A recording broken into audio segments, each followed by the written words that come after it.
സർക്കാർ ഒരു പ്രഖ്യാപനം നടത്തുന്നത് കോവിഡ് വന്ന് മരിക്കുന്ന ആരോഗ്യ പ്രവർത്തകർക്ക് 50 ലക്ഷം രൂപ ധനസഹായം ഉണ്ടെന്ന്. സത്യം ഞാൻ ആലോചിച്ചിരുന്നു. ഇപ്പം ഞാൻ ആലോചിക്കാം, എനിക്ക് കോവിഡ് സമയത്ത് മരിച്ചിരുന്നെങ്കിൽ എൻ്റെ കുട്ടികൾക്ക് ആ 50 ലക്ഷം രൂപ കിട്ടുമായിരുന്നല്ലോ, എനിക്ക് ഈ തെരുവിൽ വന്ന് ഇരിക്കേണ്ടി വരില്ലായിരുന്നു. അതാ ജീവിതം. അതൊന്നും AC കാറിലും EC ചെയറിലും കയറി ഇരിക്കുന്നവർക്കൊന്നും മനസ്സിലാകത്തില്ല കഷ്ടപ്പാടും കണ്ണുനീരും എന്താണെന്ന്. ചെങ്കൊടി കാണുമ്പോൾ എൻ്റെയൊക്കെ കുട്ടിക്കാലത്ത് അച്ഛനമ്മമാരൊക്കെ പറഞ്ഞു തന്ന കഥ കേട്ട് ഒരുപാട് പേരുടെ ജീവത്യാഗത്തിൻ്റെ ഫലമാണ് മോളെ ആ ചെങ്കൊടിന്ന് കേൾക്കുമ്പോൾ അഭിമാനം ഉണ്ടായിരുന്നു.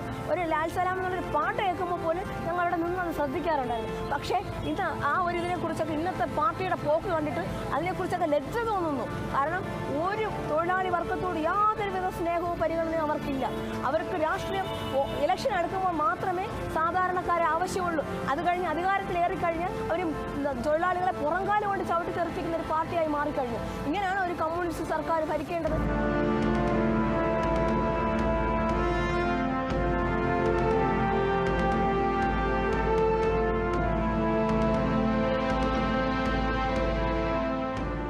നമ്മുടെ സംസ്ഥാനത്തിന് ആശ്വാസമേകുന്ന ആരോഗ്യ പ്രവർത്തകരാണ് ആശയേറ്റ് ഈ ജീവിത സമരം നടത്തുന്നത്.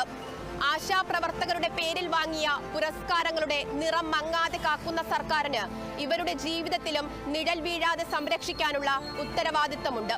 ഇനിയും എത്ര നാൾ നിങ്ങൾ കണ്ണടച്ചിരിക്കും?